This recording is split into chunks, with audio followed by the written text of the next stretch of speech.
Today it is August 21st, 2024. It is 6:32, and I call to order the meeting for the Board of Directors, regular meeting, Trophy Club Municipal Utility District Number 1. Thank you, Town Manager, council members, and Fire Chief. Thanks for attending, and accounting and HR. Okay. Do we have anybody to speak? Okay, I'll just read it anyway. Citizens' comments. This is an opportunity for the citizens to address the board on any matter, whether or not it is posted on the agenda.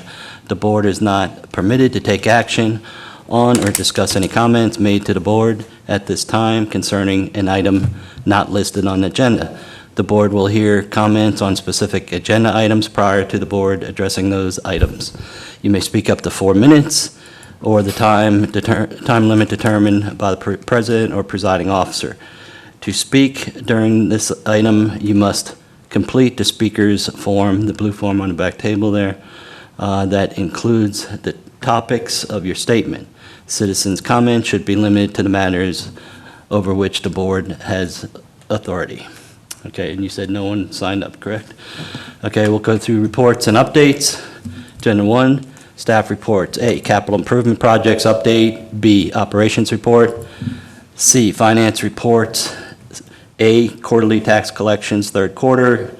And B would be quarterly investments report, third quarter. Staff? Good evening, directors. Capital improvement projects tonight. The pump station improvement project, we're finally starting to see a little bit more movement this month.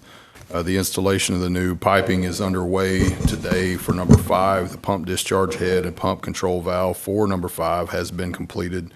As a reminder, we went ahead and modified some of the piping into that along with the control valve and updated everything with some of the contingency money we had in the project. Once that pump is operable, which we're hopeful tomorrow will be the day, then we'll start dismantling pump number 2 and number 3. And begin the installation of those variable frequency drives, all the pump discharge heads, control valves, and pumps themselves. So the electricians are working hard and fast on that now, and we hope to get the majority of this project completed by September, along with final cleanup. September 1st or September 30th? In September? Is October a better time frame? This was curious. Just trying to be realistic. We think that it will wrap up in September, but we're hopeful. The FY24 waterline project is progressing well. All of the new pipe has been replaced, approximately 70% on Sonora Drive itself, from Monterey Drive down to Pagosa Court, and 100% complete on Mesa Verde Court and Paladera Court. Sod replacement cleanup has been in progress. The contractor's been doing a good job of backing up and cleaning up things as they go. They're planning on bringing in a second crew and beginning work over on Inverness Drive and Indian Creek. They were supposed to have a crew here this week, but that crew has been delayed. So we'll get 2 crews running and try to start knocking this thing out before October. So that's our tentative schedule, is the completion of October. Wastewater treatment plant CIP improvements, all the new tanks, pumps, piping, and electrical is all in the ground. Electrical contractor's been out there working on the final connectivity of those pumps, and we're going to start working on getting final cleanup done in the next week or 2 and hope to have those in service soon.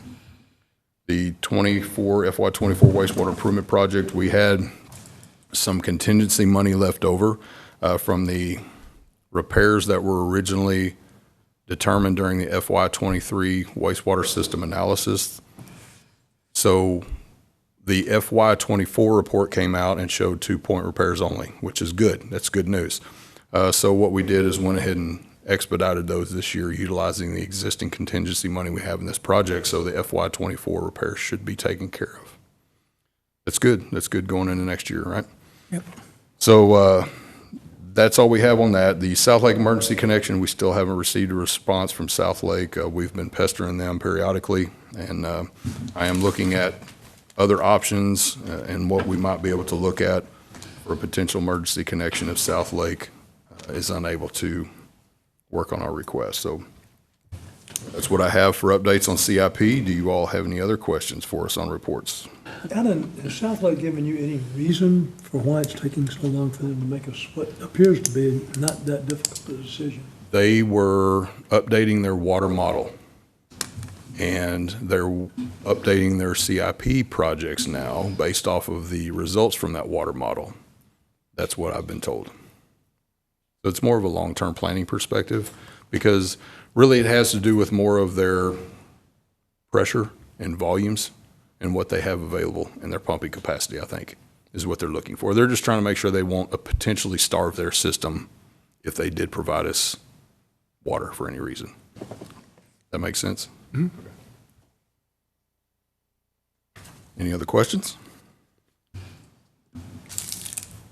Alan, where does Keller go for a backup, or do they have one?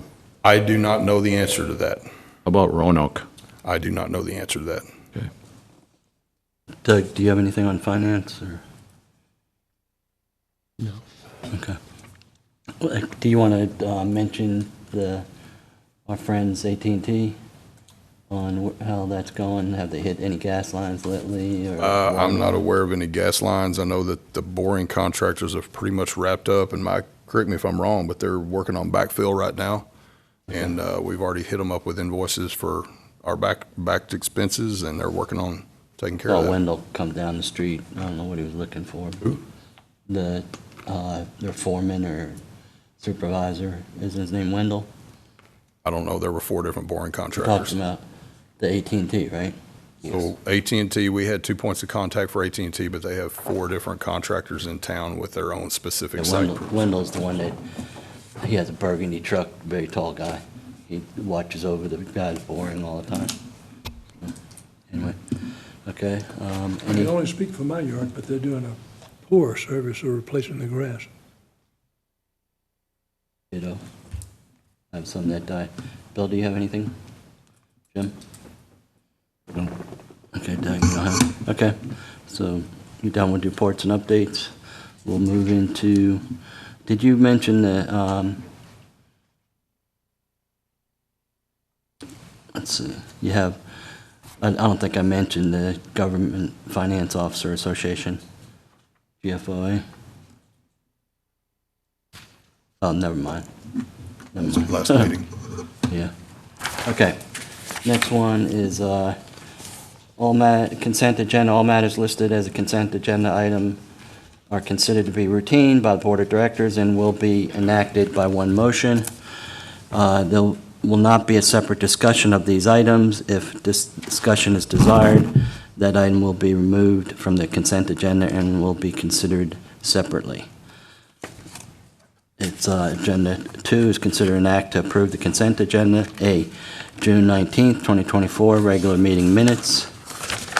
There's June 30th, 2024, special session meeting minutes. C, July 31st, 2024, special session meeting minutes. And D, appointment of Wholesale Water Advisory Committee. Okay, do I have a motion? Or did you say there was Doug, there was an error on Doug, wasn't there?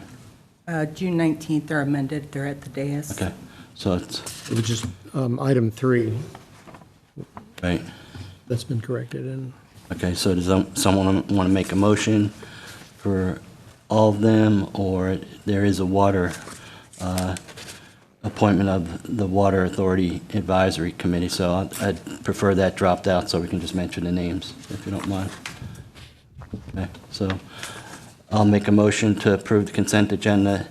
A, June 19th, 2024, regular meeting minutes. B, June 20th, 2024, special session meeting minutes. C is July 31st, 2024, special session meeting minutes, and we'll leave D out for this motion.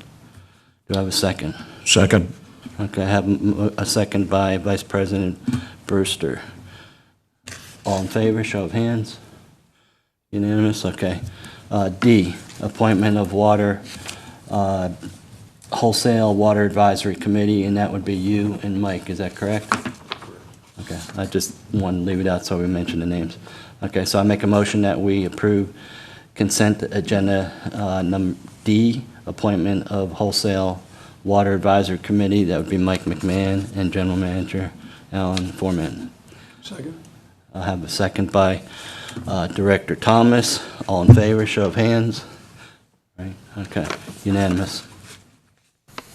Okay, into regular session. 3, presentation, input, and discussion regarding security. I asked Alan a couple months now, it's been, right, to go over the security plan and where the cameras are located throughout the wastewater treatment plant, water plant, and this building. He's in the process of going out for quotes, is that right, Alan? Correct.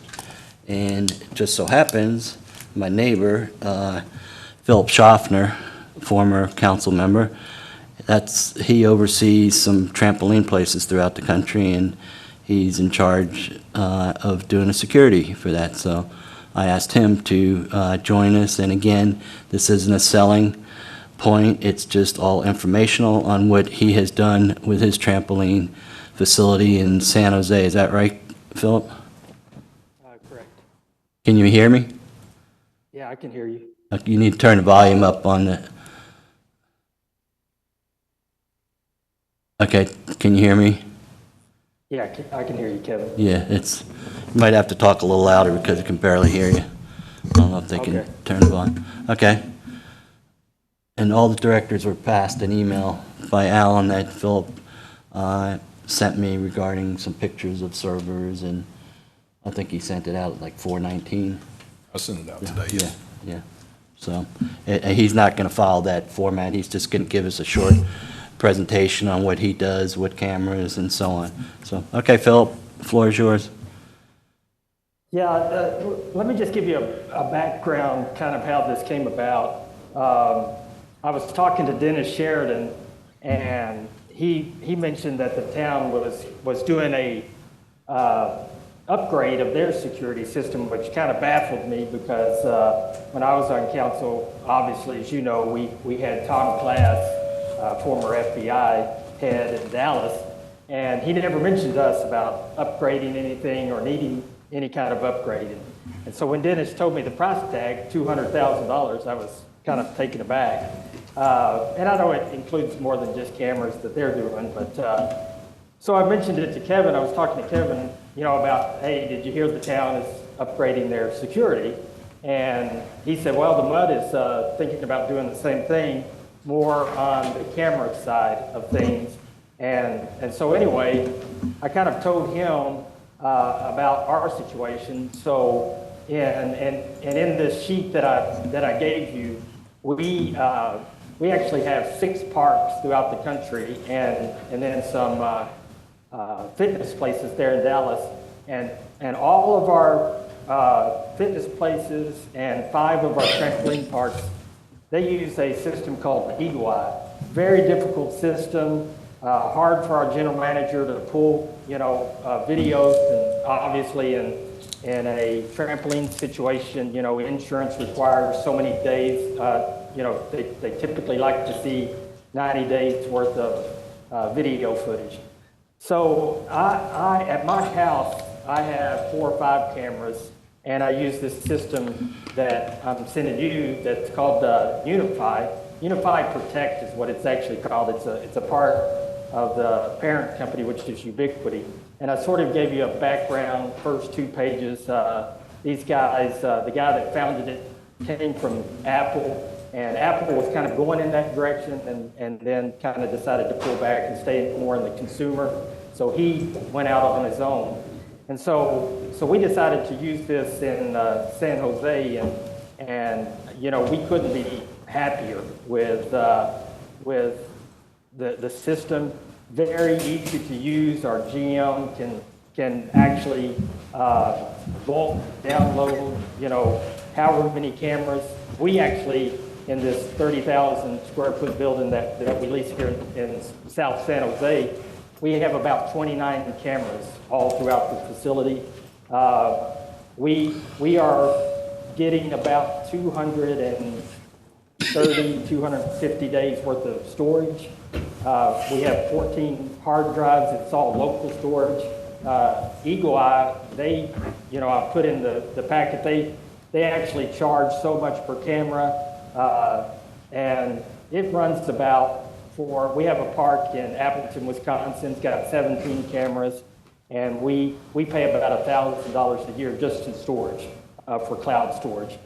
This system is all locally based. It has 14 hard drives that can be expanded. You know, if we needed more space, or we could use bigger hard drives, things of that nature. But it's just, we wanted something very simple that our GM could easily download, easily find the footage, download the footage. In our situation, they have to send that video footage to our corporate office in Dallas, and then, you know, that gets passed on to insurance. So much easier process for this GM than any other GM at any of our parks. And there's no, you know, what's the beauty of this system is that there's no yearly fees that we have to pay. It basically, I think I mentioned in the packet that we recently had to replace, in Appleton actually, we had to replace kind of a major component, and it ran about $4,000. This system, all in, all the stuff that I showed you in there, you know, and I kind of break it down, each component that we bought and how much it cost. It was about $15,000, and that, you know, obviously there's labor and wiring and things like that, but as far as the components themselves, ran us about $15,000. If you don't need the amount of storage that we have, that obviously that cost goes down. About 5,000 of it was just in hard drives, because we used, you know, 14 hard drives. All of the cameras are powered through PoE, power over Ethernet, so we didn't have to install any plugs, you know, near the cameras or anything like that. And so, anyway, and I'm coming to you not as somebody who's trying to sell the system, because I don't own a company that installs it or anything like that. I'm just kind of giving you our experience. We wanted something, like I say, that was user-friendly, simple, and something that we weren't going to continuously have to pay, you know, fees and storage and things like that year over year. And so this is the system that we came up with, and couldn't be happier with it. I mean, it really does exactly what we need. So I'd be happy to show you, you know, the directors. This is probably my last trip to San Jose. We're pretty much done, and you know, I can get it on an iPad and show you. I can get it on a computer. It even has the Apple TV app where you can just sit there and look at every camera and go through that and everything. But very simple system to use, and I think you would be happy. It would be worth your time to at least, you know, find somebody that knows, you know, that installs this type of equipment, get a quote on it, and just see if it would fit your needs. If you already have the wire ran to a lot of this, you know, that's even better. I will tell you this, in a trampoline park, it's always, man, I wish I could see right over there. You know, the camera's kind of angled this way, and I wish I could see right there. Well, this camera system, we actually installed, I think, six or eight 360 cameras. And they actually record in 360. You know, if you want to move it and see something, very easy to do. And it gives us, you know, every possible angle that you can imagine, those 360s. And I was a little apprehensive at first because I'd never seen, you know, this camera in action. We had never used it. And so I installed them, and man, I was so happy that I installed those because, like I say, you know, really there's virtually no area in this park that I can't see. So anyway, if you have any questions, I'll be happy to answer, but just wanted to kind of give you a brief overview of what we use. Okay. Doug, do you have anything? No questions right now. Ben? Yes. Philip, sounds very interesting. Would you say the quality is 4HD kind of detail? Oh, yeah, no, it's, I think the lowest camera I have is 1080. I think, you know, a lot of them are even higher quality than that. very clear picture. Yeah, it's really a nice video. Maybe you covered this, but how many hours of history can it record per camera, or days? Yeah, it all depends on how much storage. Like I say, we have 2 of those devices that have 7 hard drives. I think we're running 18 terabytes per hard drive. And so we have 14 hard drives, and we get about, I looked today and it was saying that it estimated about 230 days of storage. And like I say, our insurance requires 90 days. So way more than enough than what the insurance is very happy with what we have. One more. Can you connect other tools like card readers to the system? Yeah, I put a link in there. We didn't utilize that feature, and I've never really seen it in action. I've watched videos on it from other people, but they have card read. I know that they've kind of dabbled in telephones. They've dabbled in intercom system, and they have a pretty robust card reader system. I've never seen it, but like I say, I've seen videos of it. But yeah, they do offer that as well. Okay, good. It's kind of an integrated system that I think number 1 on the sheet that I gave you kind of handles all of that, and so you can even, in our case, we leave all of that off, but I can see it, when I actually log in, and I can see those components, but we don't have it activated. But yeah, they do offer it. Good. Thank you. These are indoor-outdoor cameras, is that correct? Yeah, and the cameras that we chose, I think I put on there 4 different cameras. They've got a whole extensive line of cameras. In fact, it's funny. I'll tell you this story. You would think that we're right in the middle of Silicon Valley here, and I can tell you that you have way better internet at the Mud Building than we have here at the park. For whatever reason, I don't know why it's Silicon Valley. I just dreamed that you'd have a fast internet, but it's actually pretty terrible.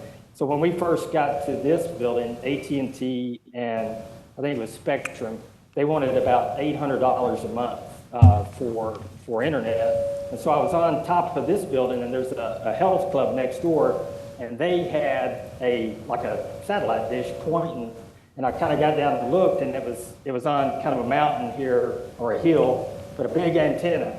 And so I kind of researched and found out that that's how they were getting their internet. And so I called the company, and that's actually how we're getting our internet. And it's funny because they use that Ubiquity. The dish that's up on top of the roof is Ubiquity, which I think in the history, that's what they first got into. When they first started the company, they were doing that long-range type of internet service and things like that. And with this system, obviously our POS system, our point-of-sale system, is all cloud-based. And so with this system, we have a primary internet, and then we actually installed Elon Musk, his Starlink system, as our backup. And then it has even a third backup, which is mobile, LTE with AT&T. And so it actually, you can't even tell when one goes down, the other one just kicks in, and it's pretty seamless. So it really helps in our situation. But then that, it helps too, because when I'm at home or whatever, I can see those cameras real clear. If anything happens to one internet, the other one kicks in. So it's pretty robust even on that part. Their networking, the cameras are kind of an offshoot, but their networking is really robust. That's really what they're known for. And then the cameras have the ability to do motion, is that correct? Yeah. They do. They actually have a line of cameras that will actually read license plates. If a car's coming into the mud and you have that type of camera, it actually will read license plates. It'll it tries to, pick up different people and things like that. So yeah, it records motion. We have ours set to record all the time, but it also records, it separates the events. And so, you can pretty easily find something if you want to. Yeah, I'm always sending Kevin cameras of all the animals that come around our house from the cord, so it Well, picks up even stuff We like we that. did solve that Yeah. car thing where the police needed the Yeah. our videos, so that was good. Philip, is it very difficult, it sounds like a really good system, is it very difficult to, since you record, 200 and something days, if you want to go back to a particular day and a particular hour, is it very hard to bring those frames up where you can view them? No, it's probably the easiest system that I've ever seen. You can actually, pick a day. You can go back to, June the 5th if you wanted to. Pick that day and see all the video. It scrolls real fast, and you'll see movement, as it's scrolling and everything. I probably in our system have a ton of, because I put this in about 2 months ago, 3 months ago, and I probably have the construction still on there when they were building the park and everything. In fact, it was funny because I would call the general contractor every now and then and say, "Hey, what are you doing?" He goes, "You got those cameras on again, don't you?" So I was able to look in and just see whatever they were doing. So, real simple. And like I say, they have an app on Apple TV that, you can just scroll through every camera and things like that. The iPad is real easy. The desktop is easy. Yeah, Jim, it's very simple. You would like it. You have anything else? Bill? Alan? I guess my question for you, Philip, are y'all using an NVR or are they all cloud-based camera storage? No, it's all local storage. We're not using any cloud storage. It's all local. And what happens is this is so it has 2 NVRs that sit there with 7 hard drives each, and they're hot swappable. So if one, it's kind of like a network storage device. If one disk goes bad, you can just pull it out, put a new one in, and it'll rebuild it. Yeah, so we kind of, we talked about cloud storage, but then we thought, why pay the extra expense for all of that when we can just have it locally and from my house, I can pull any video just like I was there locally, so it works really good. And it has the option you can download, they just about a month or so ago, they gave you the option of downloading, bulk downloading. You can download one camera, I could download all 29 cameras, say a period of time that I wanted. I can send that to Google Drive, or I can send that to Microsoft OneDrive, or I can, in our case, we actually use Synology network devices, and we download our footage to that, and then that will, we have storage in 2 other locations that it backs up our critical footage. If we have an accident or something at the park and the insurance needs that footage, we try to back that up in multiple places. But very simple. I mean, it's this system a whole lot easier than, like I say, our Eagle Eye, which is a more traditional camera system that you would think about, and that is a lot more difficult to try to download video and move it over. This system, much easier, very, very easy. And it does send alerts to designated people, is that correct?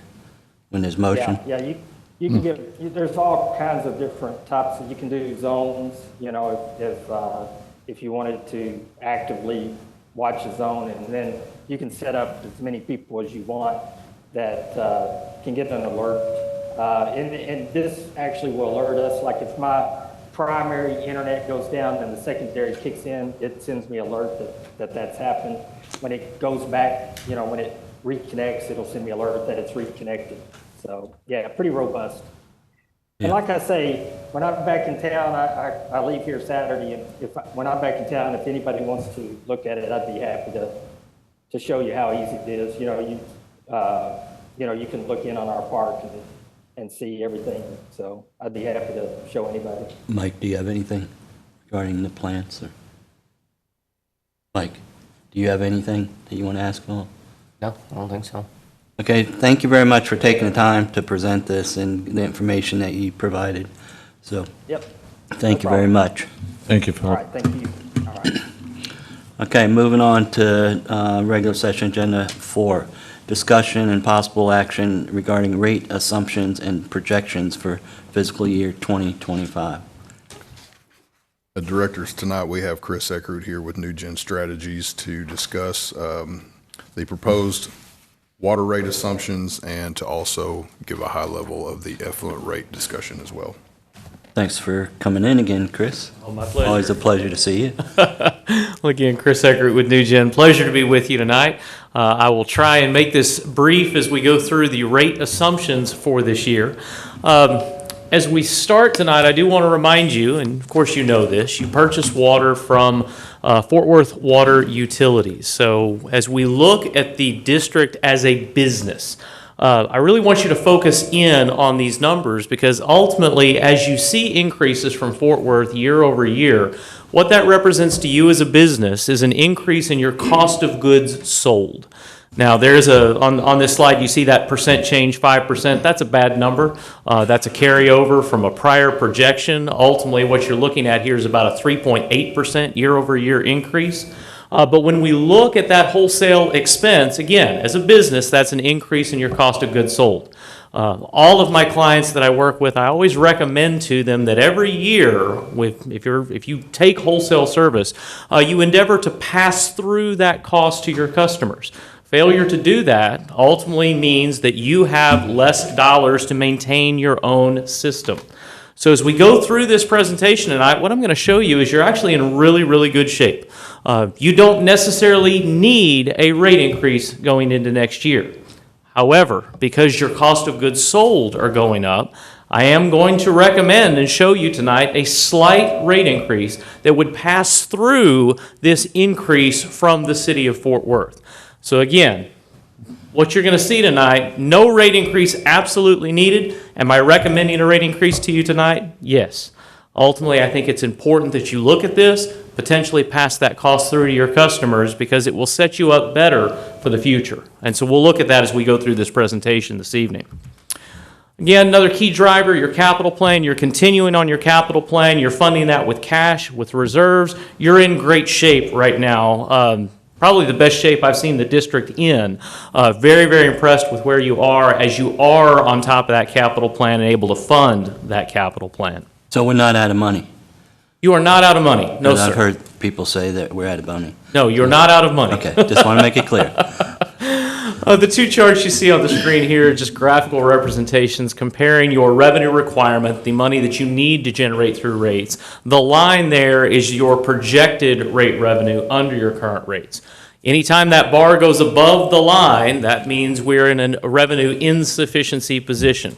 Water's in great shape. Wastewater right now is showing slight insufficiency, but I'll remind you, we do come in April, March, April? No, it's April. After we reset the winter average, we look at that. So can't guarantee you're going to be looking at a wastewater rate increase next year when you reset the winter average, but we'll look at that when we get to that point.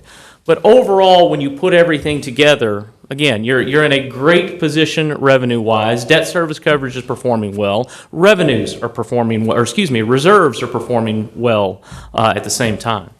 So what does that increase look like if we were to go ahead and pass through the increase from Fort Worth? What you see upper left-hand side, that's the current water rates inside-outside district. Upper right-hand side, that's the projected water rates. No change recommended in that fixed charge, a very slight increase in that volumetric charge.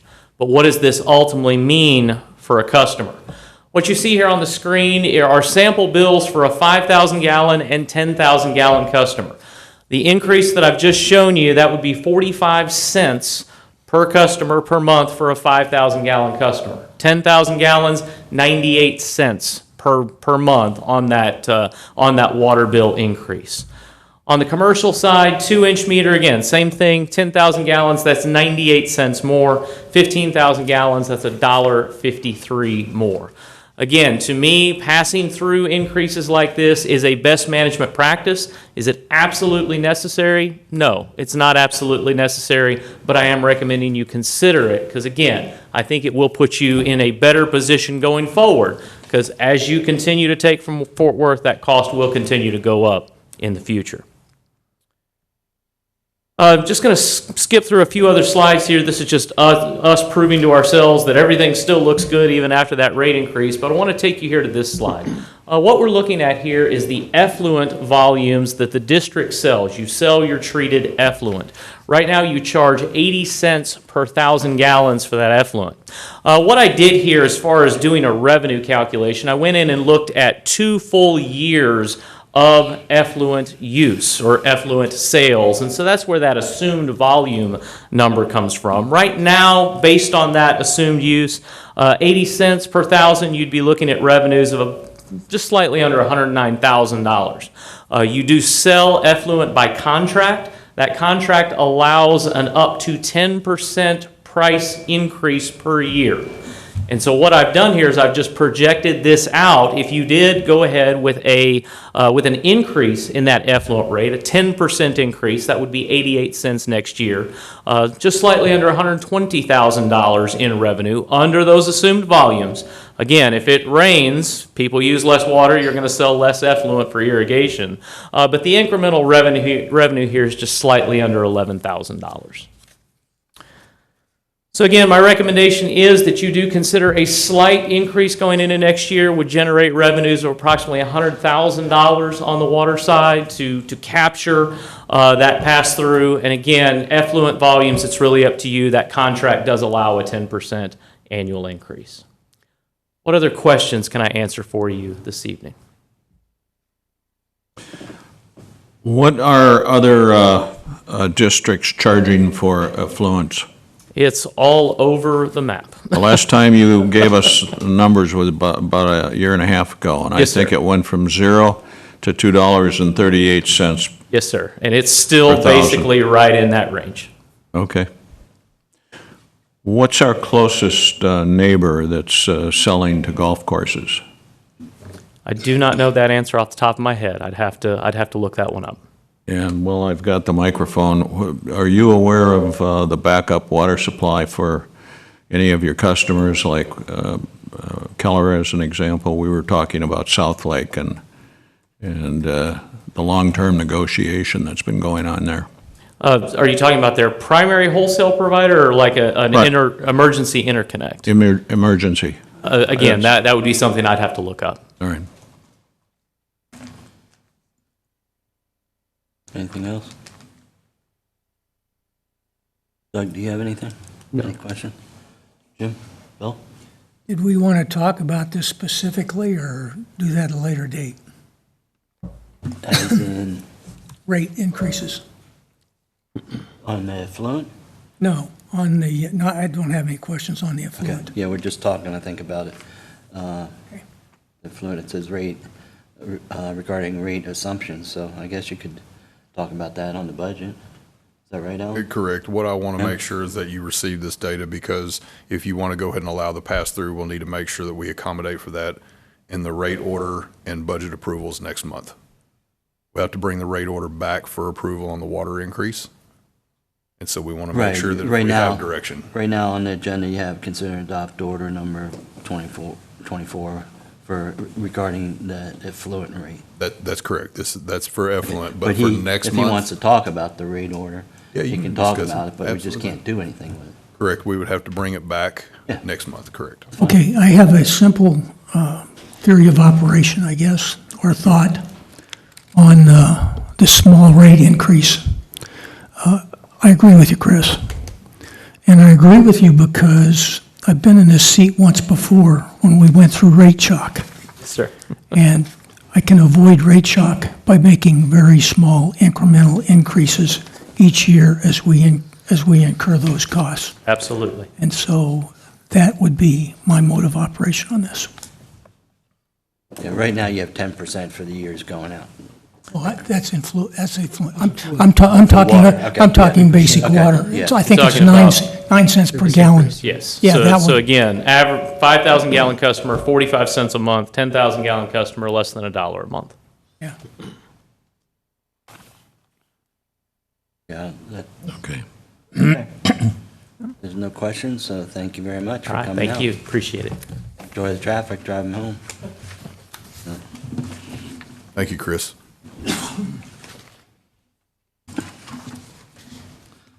Okay, so, did you want to move things around? So, We can move things around if you want to. well, Brandon was nice enough to attend, so. Yes, you can go ahead and if you want to discuss the expansion of district boundaries, then we can definitely go ahead and discuss that now if you'd like. Okay, and that's the one that's executive session. That's correct. Okay, is that all right with everyone, or do you want Oh, to go down? we didn't finish security, did we? No, we could, I mean, if we go into executive session, we can talk about the security too in there. And we've got Brennan here, I don't know, yeah. Bill? I have no objections to going into executive session this time to talk about expansion district boundaries. Jim? Doug? I'm good. I'm not good with it. No, I'm good with it. Stop. You good, right? I'm good. Okay.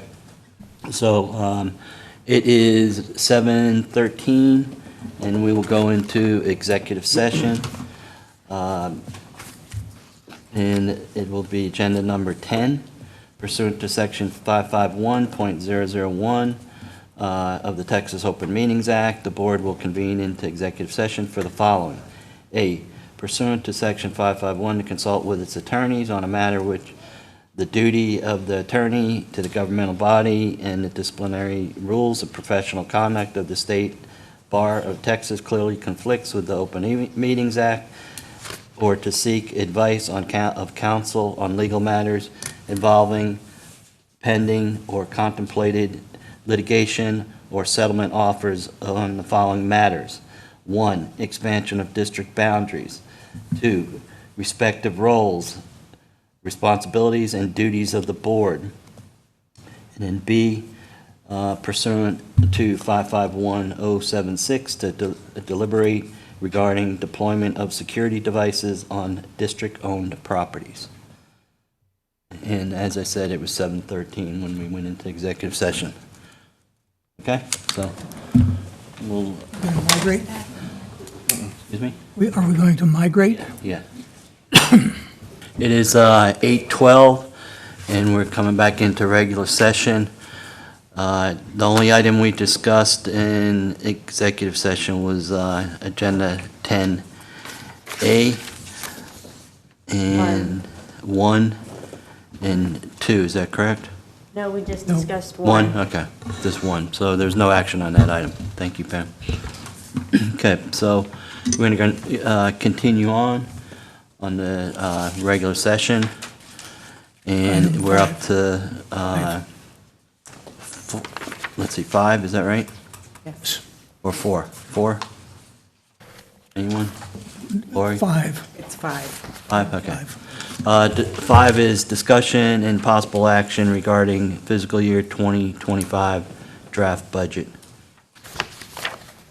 Okay, directors, so we have had a different number of questions come about since our last budget meeting, and we've provided the requested information, and what we have tonight is our most up-to-date draft budget for your consideration, and this is our final version, unless you all have any other questions or comments or anything you would like to discuss. We're seeking your guidance tonight. The main differences I would go ahead and point out is that overall budget, we have shown a decrease down to about 13.2 on the water wastewater side. There has been no change on the fire side. Some of the reasons for our change are estimated revenues and expenses on the water side. But other than that, there's really no significant change. Had the overtime on the fire relate to the number that you budgeted? You provided a list of the overtime hours up to August, I believe. Is that right? Okay. So, yeah, I looked at it, that's why I knew it was to August. But is that within your estimate for the next year? Year-end projections. Yeah. What you have that you provided is included in your year-end projections for this year's budget, correct? Yeah, because you had the projected is, that number's wrong, though, because wasn't it 80 or something? I don't recall. I don't have that information on me. Yeah, the projected number, and again, these are our numbers, so I guess that's right.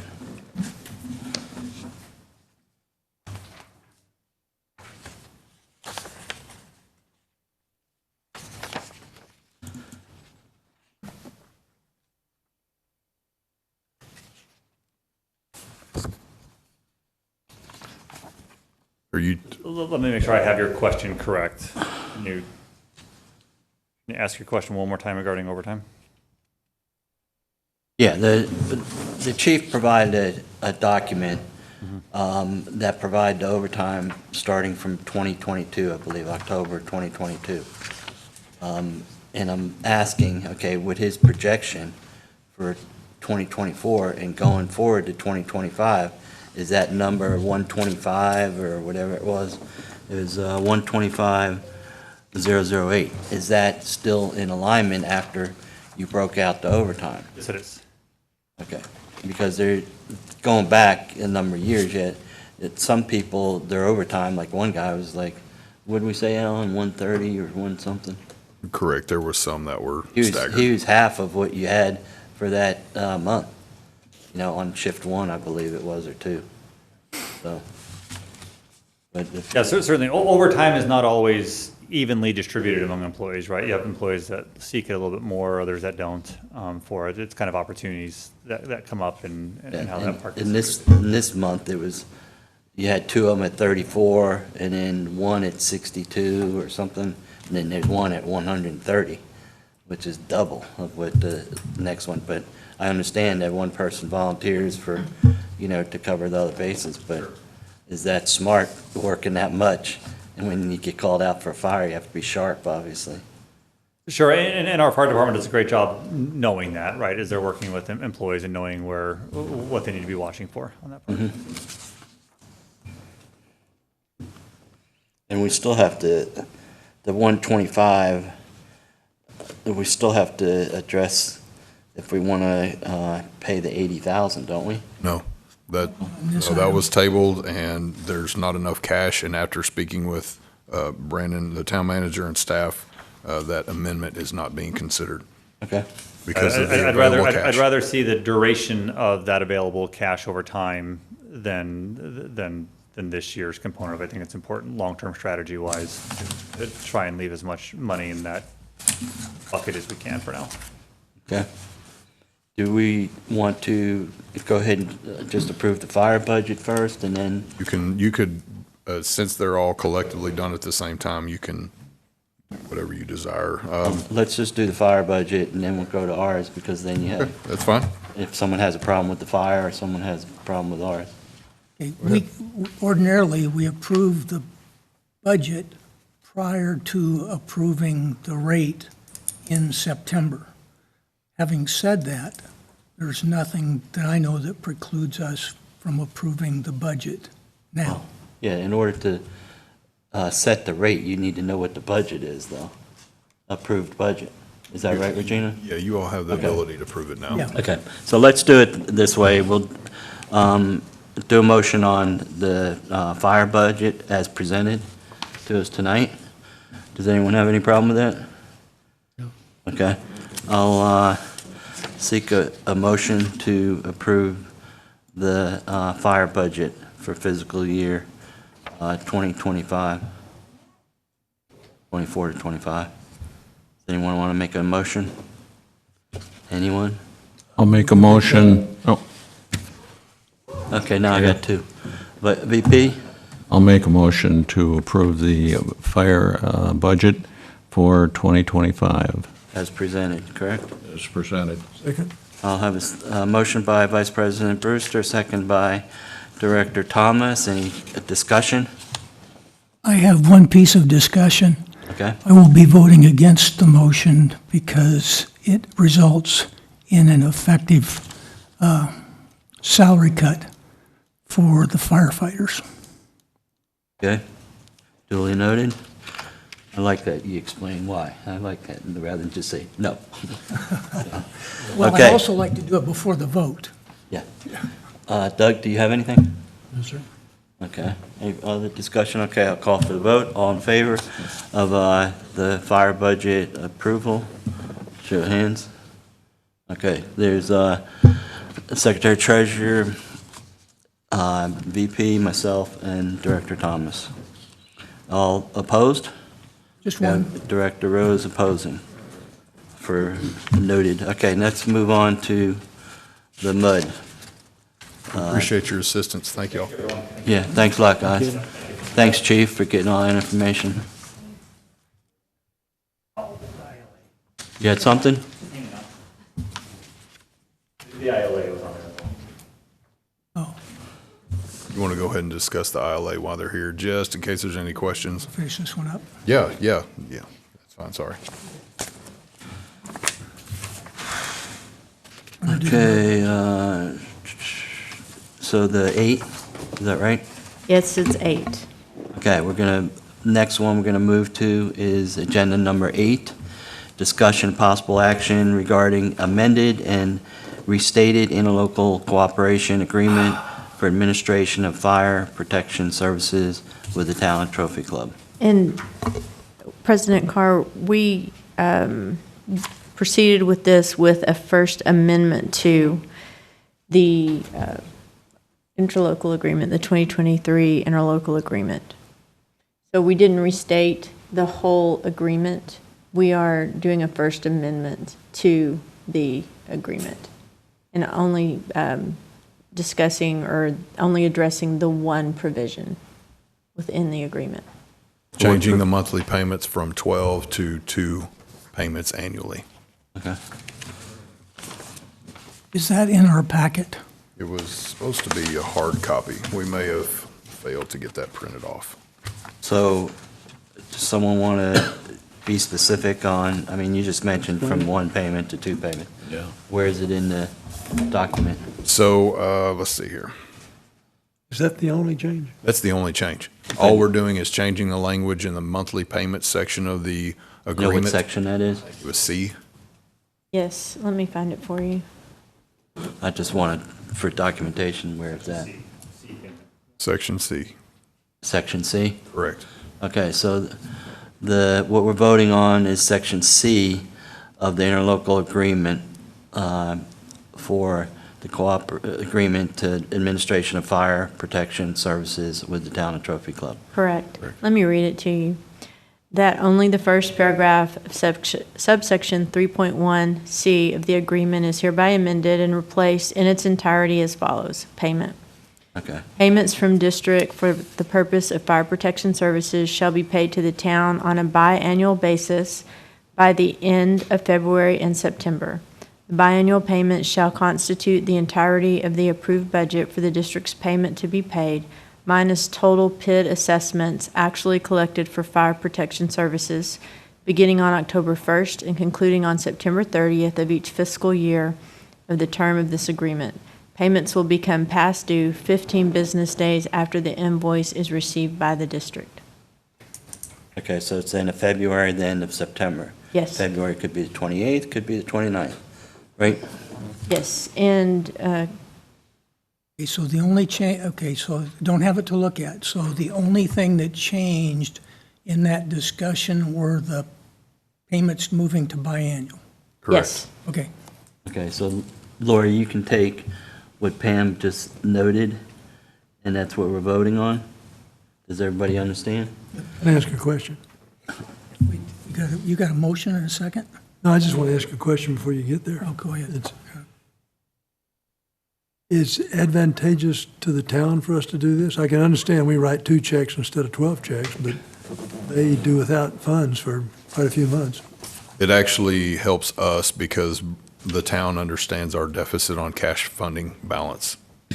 So our available cash balance now drops below the 25% threshold necessary to make those first 3 or 4 payments. Okay. So what they're doing is circumventing that. We verified with them that they're okay to float that until the February payment. Gotcha. Okay? And all other terms and conditions of the agreement remain in full force and effect. Correct. I'm good. Okay, everybody understand? I'm good. I'll entertain a motion. That's the motion? You have a second? I just seconded your motion. Who made the motion? Didn't you? Amend I didn't make it. Oh, okay. I'll wait for the motion. Anyone want to make a motion? Doug, you look like you want to make a motion. Sure. Sure, I'd like to sign 2 checks instead of 12. Yeah. So the motion Yeah, is. make a as- motion to amend the restated interlocal cooperation agreement for the administration of fire protection services with the town of Trophy Club. Thank you very much. Okay, second? Second. Okay. A motion by Doug, second by Ben. All in favor, show, any discussion, excuse me? Any further discussion? None? Okay, all in favor, show of hands. Okay, unanimous. Go. Now you can leave. Thank you. Okay, Thank you so much. thanks for coming. Okay, going back to 5. To approve the MUD budget.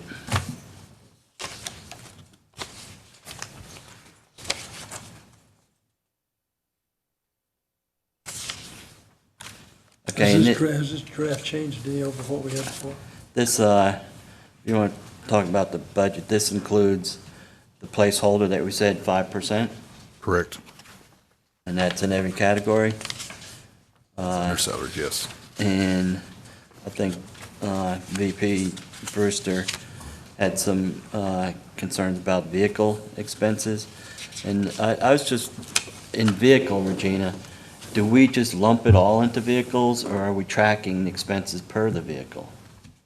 We do not track per vehicle. Why not? It just hasn't been tracked that way because it's only a $5,000 line. Yeah, but it's an asset, and to depreciate it, you depreciate each vehicle on its own. Well, the vehicle itself is being tracked for depreciation purposes, but like the expenses, the toll Maintenance tax, the and stuff? fuel, that is not, that's just expensed. I mean, How is that paid for? Does each individual with a vehicle have a credit card? Well, the vehicles all have fuel cards, so we get a fuel bill every month, and then the tolls, or like if they take it for an oil change or something like that, they do have a P card that they put that on. It depends on the individual. Supervisors have, and crew leaders have P cards. They'll take them to the location for servicing. And most others, myself, we use the finance P card because it's so infrequent. How many vehicles are involved in total? On this one specific line item, there are 7 vehicles and a $5,000 line item. And on the wastewater side, right now, there are 1, 2, 3 vehicles on the Okay. wastewater side currently.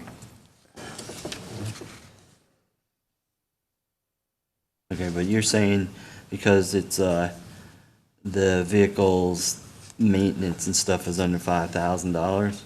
On the water side, there are 7 vehicles that are accounted for in the M&R vehicles line item. Right. 7 vehicles, $5,000 is what we're currently budgeting. On the wastewater side, the budget for the 3 vehicles is, let's see here, where is that? You've got 2 vehicles on the wastewater treatment plant side, and then you have 2 vehicles on collection side. One of those is the vac truck. Which we don't use too often these days. We use that fairly frequent, Really? Okay. between water and wastewater, yes. And where is the gas for the vehicles get allocated? It's under fuel.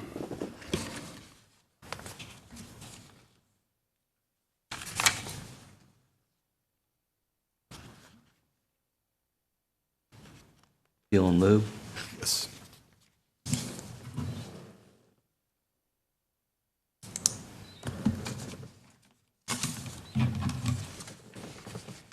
And what I'm accustomed to seeing, I mean, obviously, the MUD hasn't been doing it. So if you have a vehicle in a company, you want to track all costs related to that specific vehicle.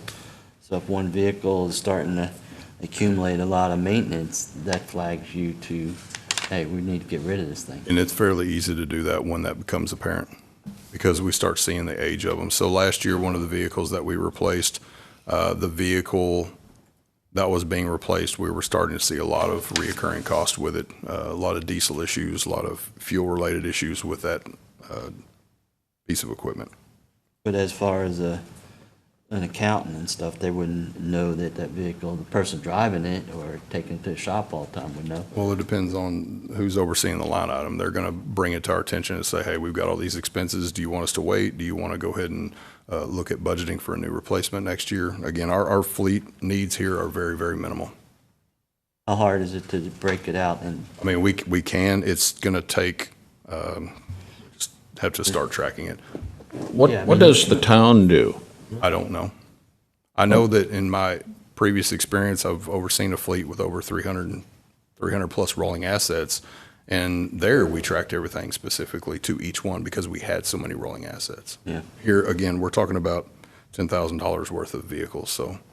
We have the vehicle replacement policy. We have the vehicle replacement policy, but what they're talking about is maintenance and repair expenses. That's a simple. It seems like a low number, because you put a set of tires on a pickup truck, or the larger vehicle, plus a battery and 3 or 4 oil changes, and you've just blown the 5,000 budget. Right. Well, and a lot of that has to do with the age of our vehicles.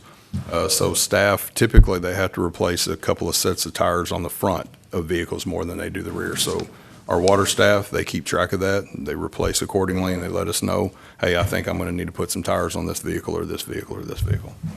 And then what account does that get charged to? It depends on what vehicle it is. If it's a wastewater vehicle, then it's the wastewater M&R.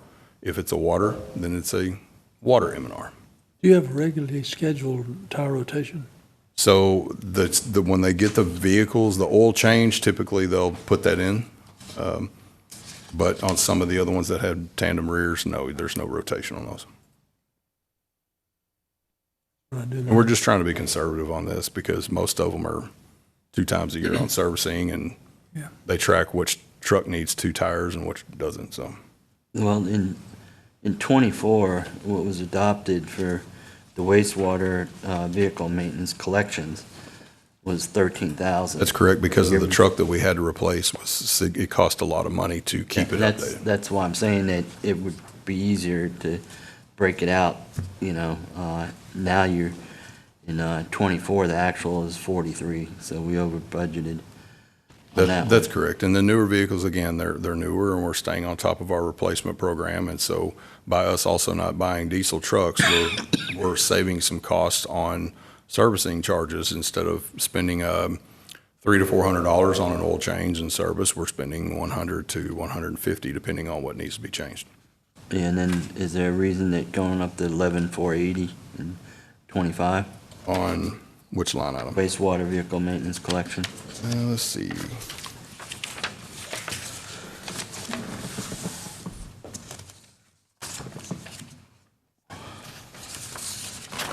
Fire. Yep, 60. Well, it looks like it was down from 2024 adopted, was down, and also down from 2023 actual. So there was something that happened in '24 that brought that number down. Do you know why? Is that some scheduled maintenance on maybe the backhoe or do you remember?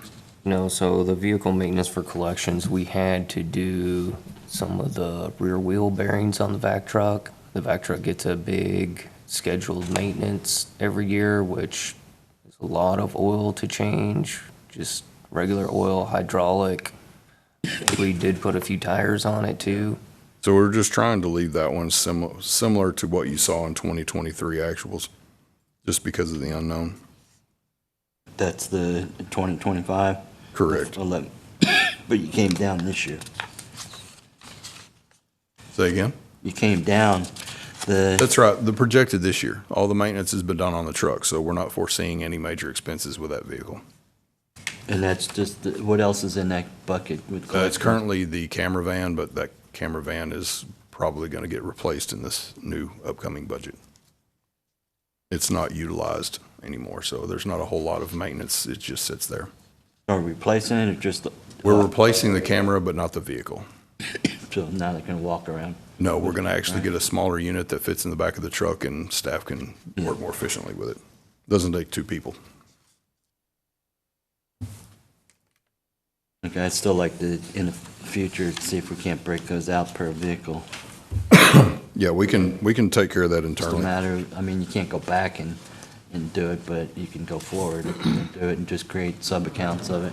So if someone asks how much we spent on that asset, you know, if we buy Ram trucks and they're less maintenance, then we don't buy Chevys anymore. Yeah, A what Tesla. what you're saying is internally in the staff or internally in the system, we track Yeah. it, but it's not going to show up on this report. Right, if someone wants to drill down on Yeah. it, still, you're just looking at the top account. We Gotcha. can look in Encode and see if there's a vehicle. I know that 8 had it, so it should have some.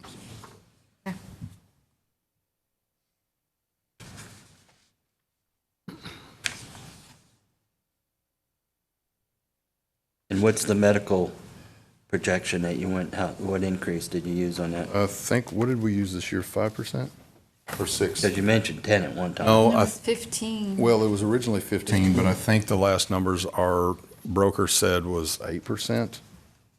I think we did 8% on the medical side, and 5 on dental and vision. If I remember correctly. No, still 15%. It is 15? Okay. 15% increase in medical? That's what it's, typically, that's what has been budgeted in the past, but we've never I gotten to mean, he that. has, I mean, every year it comes down, like, okay, it's gonna go up a little or down some. Yeah, And we and went down in deductible that one year, or last year, was last year, or the year before that we added 30-something thousand? that was, I think, 2 years ago, I think. Yeah. And again, it's just a placeholder. We don't expect it to be a full 15%, but it's just a budgeted number. That's a lot. And then raises was a placeholder of 5%, right? That's correct. Does anyone have any issues with 5? You know, based on the average that I looked up on MUDs and stuff, it was 3.9 to 4%. That came from business. Bureau of Labor Statistics? Yeah, that's the name. Yeah, that's the same one I read.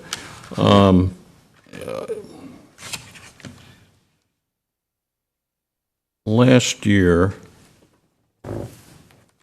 we took a pretty aggressive approach.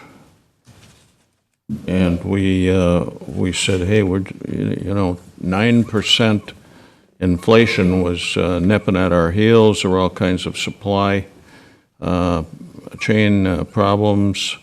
Costs were hurtful. And we said, if we're going to err on salaries, let's err in favor of the employees. Now, Bureau of Labor Statistics is showing food increasing at a rate of 1%. And for the DFW area, I think BLS is saying 0.12%, which would be 0.144 or rounded up to 1.5%. So I don't know. I think a lower number is feasible and acceptable. We're tapping the brakes hard this year. Last year we were trying to protect ourselves and the employees against raucous inflation.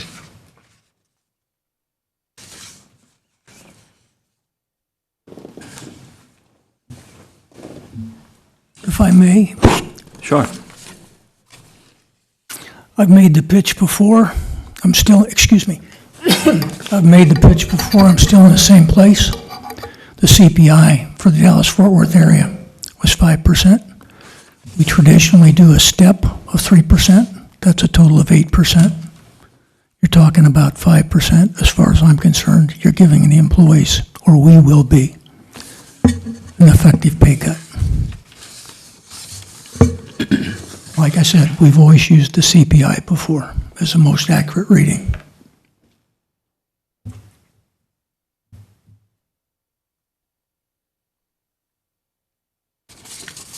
The town said they were doing 5. They do, the town does a 2%, yeah, It was because 3. the town does a 2%. It was a total of 5, though. Yeah, it was total 5. They do a 2% merit is what they call it. And they're doing a 3% CPI because they went out and looked at other areas around, see what some of the other areas were doing, and they decided to stay at that lower level. I didn't push back on the town manager at the time, Okay, and well, I won't go any further on that right now. here's one from AWWA survey. Projected average 2024 increases are 4%. For executives, it's 4.02. That's from the AWWA. So that 4% tied with the 3% would take you to 7. No, this is for total salary increases. And then I think Grapevine or Gainesville, I found something else in one of those that we're saying, and again, we're at 75% of the wages. Some people are over that, but here's one, 2023, 2024, 4.1. It says the wages and salaries are 4.1, and this comes from Southwest Information Office Regional homepage. Doug, you have any thoughts on this? I was happy with the 5. Okay, so you prefer the 5. Is that what you're saying? Yes, sir. Total 5. Total 5. Okay. Ben? Total 4.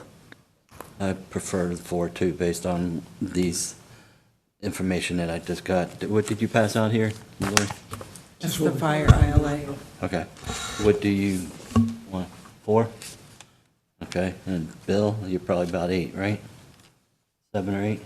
Yep, I think 8 is a correct number. Like I said, when you look at, here's the bigger picture on this. When you look at salaries and you look at going out and doing the surveys, in my mind, when you look at salaries, you're looking at a train sitting on a track, a freight train sitting on a track in Fort Worth, sitting at the depot, and he pulls out with, let's say, 100 cars, engine, and totally 100 cars. A year later, he comes through Roanoke, and you look at him, and he's 110 cars. You go, wait a minute, what's going on here? Well, if you compare that to salary, doing a salary survey, what happened in that 1 year time is there has been expansion on the front end, meaning those employees making more money get a larger pay raise if everybody gets a 5%. That top number grows bigger, and the guy on the end gets a 5%, so you cut off a few cars on the back. So you add 15 cars in the front, and you subtract 5 cars off the back. Now that's the salary survey. So you got that going on, and then the other thing, and that would be based on what the demands are for that particular type of employee. In other words, you could be a truck driver, and you could have a shortage of truck drivers. Don't make any difference what the CPI is. You got a shortage of truck drivers, you're going to pay more for that truck driver. So that's what that salary survey does to you. Now, the other thing that's going on is inflation, CPI. So, as that train moved down the track, at 110 cars or 115 cars, you get some inflation going on. It's going to grow a little bit more due to inflation. Okay, so now the train's expanded more as it goes through Roanoke. So the problem becomes, as I look at an employee in the middle of the equation, how does an employee get from the back car to the front car over 20 years? Well, he gets from the back car to the front car over 20 years by his step increases. And so it's important to move him through the car, from car to car, but just moving him from car to car does not cover the inflation amount. So you need to do the inflation amount. So as this train moves down the track, it keeps changing in size, being impacted by the market demand, one, for that particular employee. Some of them went up, some of them stayed the same, and quite frankly, some of them could go down, the value of that particular employee, due to the demand in the marketplace for that employee. But also you have the step increases to move it through and the cost of living. Now, if you say, all right, I'm going to give you a step increase, I'm going to move you from this train car to the one forward for your step increase, but I'm not going to give you a cost of living. Okay, you move forward one and back two. So the answer is, when you look at a pay scale, a pay system, you have to say, all right, one, I need to protect the employees. In my perspective, I protect the employees' pay to begin with the cost of living increase. Now, as the train moves down the track, what's going to happen if I give him a cost of living increase? He's not going to move a car. He's going to stay right where he is in the equation because everybody's getting that cost of living increase. He's going to, now, if he wants to move to the next car up, we're going to give him a step increase. So you need to give him both the cost of living and the step increase. Now, where in the world does this market stuff come in? And I asked Matt in an email, how do you work this equation? Just tell me how you work this equation that you do cost of living, step, and market. How do you adjust the guy in the middle for market? Because I understand the market on the boundaries because, for example, we had 2 employees that the boundary, the front car, had moved up and they were no longer at the top.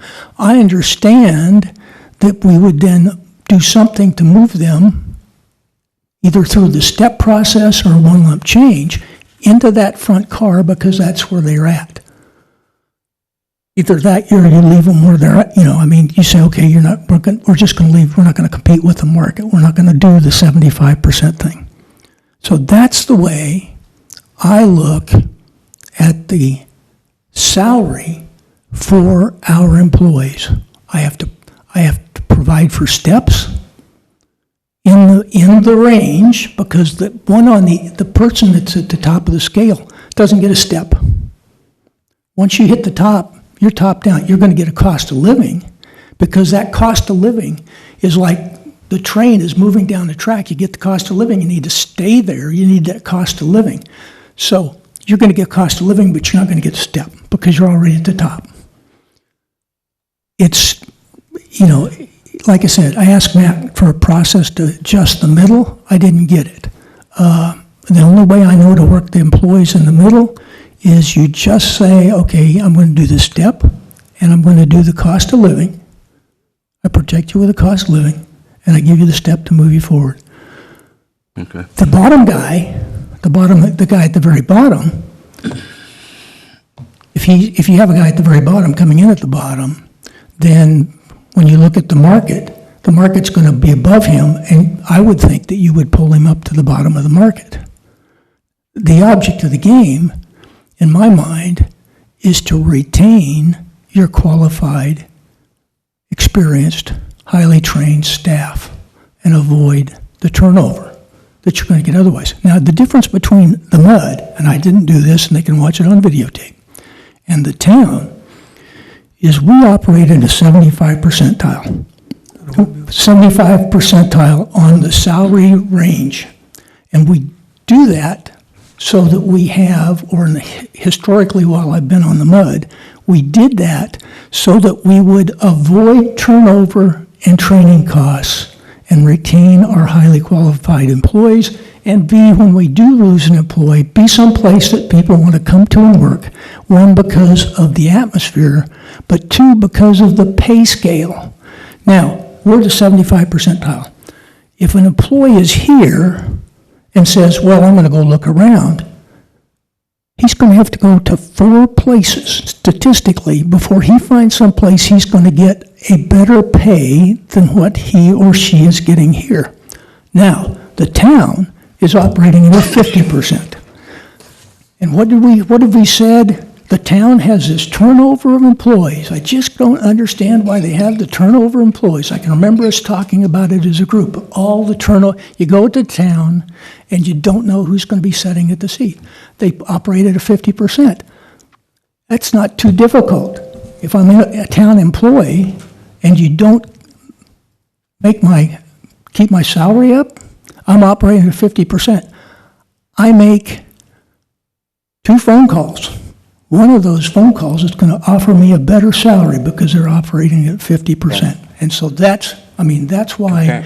I'm a hard driver on where we're at. That's it. Yeah, to compare the town, though, I mean, they've had turnover because of firings or movement, or they don't like the things that are going on. But the town manager, Wade, the prior town manager, he got a big raise before he left. And you can't turn down, if someone wants to offer you, big dollars, hey, I'm going that way too. But I have to look out. And I think we need to look out for all of our employees.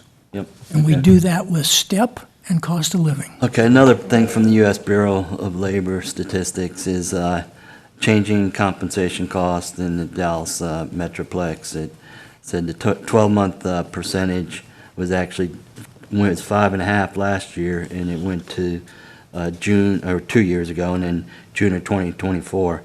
Both the U.S. and the Dallas area were at 4%. So that's just what I looked up. I mean, people can look up anything they want. We have 2 amounts. Doug mentioned 5. You have 3 amounts. Excuse me? You have 3 amounts. Yeah, what did I say, 2? Yeah. Okay, 3, I meant. Bill's at 8, is that correct, 8? You're at 4, I'm at 4, you're at 4, you're at 5, correct? Right. No, you've asked us to pick a number. Yeah. So what would be wrong with, say, coming up with a step number, which here is usually 2%? Just let me finish. Yeah. And then the rest of the money be given to the general manager to provide what incentive or monies the employees have earned. And so we're not going to determine a percentage of money for each employee for the COLA or whatever you want to call it, cost of living. Let him use that money to make the decision what the employee should earn. He must be Karnak the Magnificent, because that's exactly what I was thinking. And what I would like to see is let Alan take care of the admin people, let the supervisors who know how the people work, reward maybe a person's 2%, maybe another person's 6%, and do it that way. But that's my recommendation. We can, do something like that, or just have Alan, rather than just do 4% across the board, give it to the supervisors themselves, says, okay, you have this many people, this is the 4%, 5%, whatever we vote on, or 8% of the salaries, and it doesn't mean everyone gets 8%. Someone should get the percentage based on the work ethic, timeliness, the type of person they are. Exactly. And that, to me, gives incentive to a person that's a go-getter and wants to do a lot of work, and it shows them, here's your reward, rather than just going 4% across the board to someone that just barely meets minimum, and he gets the same as the person that's, Correct. you count on. So it's exactly what you just said, yes, except we could give it to Alan, or give it, tell Alan to, okay, let the supervisors, your two water and wastewater people. Correct. Okay. Kevin, Ben has to speak for himself, but coming from my background of 25 years in IBM, and it was always pay for performance. Yeah, I've always. that's how I was used to it too. That's all I've always known, and I've always thought it was the best system. Well, it keeps the person motivated that's doing a good job rather than just go, hey, why should I do all this other work when I'm going to get the same as. I am not at all anti-union, but it's a union approach to say everybody gets this. So you're for the union? I said I'm not Yeah. anti-union, but. Bill? Are you finished, Jim? Okay, heard the conversation before, decided I'd do some research just in case it ever came up again. Yeah. Didn't think it'd ever come up again, here we are. The drawbacks of pay for performance in public service organizations. Introduction. This is thanks to AI and a little additional research. Pay for performance, known as P4P, is a compensation strategy where employees' remuneration is tied to their performance. While this approach aims to motivate employees and align their goals with organizational objectives, it has significant drawbacks, especially in public service organizations. We're a public service organization. This paper explores the cons of pay performance in public service contexts, focusing on municipal utility districts. Key issues include fairness, the impact on teamwork and collaboration, potential for unethical behavior, focus on short-term goals, focus on quality over quantity, increased stress and burnout, bias and subjectivity, increased employee costs, and the rigidity of the system. Looking at issues of fairness and equity. One of the primary criticisms of pay-for systems in public service organizations is their potential to create perceptions of unfairness among employees. Performance evaluation metrics can often be subjective, leading to bias and favoritism. Public servants who feel they are being unfairly evaluated may become demotivated, leading to decreased productivity and job satisfaction. Furthermore, pay for performance can exacerbate existing inequities within a workplace, as employees in roles that are easier to measure may receive more rewards than those with less quantifiable positions. Impacts on teamwork collaboration. Pay for performance systems tend to emphasize individual performance over collective success, which can undermine teamwork and collaboration. In public service environments where cooperation is crucial, such as in municipal utility districts, prioritizing individual achievements can lead to siloed work, reduced knowledge sharing, and an overall decline in organizational cohesion. Employees may become more focused on outperforming their colleagues rather than working together toward common goals. Encouragement of unethical behavior. The pressure to achieve performance targets can sometimes lead public servants to engage in unethical behavior. In extreme cases, this might include manipulating results, cutting corners, or even committing fraud to meet performance metrics. For instance, in municipal utility districts, employees might be tempted to falsify service reports or data to meet performance standards. Such behavior can damage the reputation of the public service organizations and lead to legal and financial consequences. Focus on short-term goals. You have a lot more? Yeah, I'll finish here. Well, look, You mind if I finish? I have the floor, I believe. Okay. Thank you. Focus on short-term goals. Pay for performance systems often emphasize short-term achievements at the expense of long-term objectives. Public servants may prioritize tasks that yield immediate rewards, neglecting activities that are crucial for sustainable growth and improvement in public service outcomes. For example, in municipal utility districts, professionals might focus on quick fixes to infrastructure issues to meet performance metrics rather than planning and implementing long-term solutions for water and utility management. Focus on quantity over quality. A significant drawback of pay for performance systems is the potential emphasis on quantity over quality. Public servants might prioritize completing a higher number of tasks or cases to meet performance targets, potentially compromising the quality of their work. In municipal utility districts, this could mean addressing more service calls in a day without providing thorough and lasting solutions, leading to recurring problems and dissatisfied customers. Increased stress and burnout. The pressure to consistently meet performance targets can lead to increased stress and burnout among public servants. The constant need to achieve high performance can create a high-stress work environment, reducing overall job satisfaction and leading to higher turnover rates.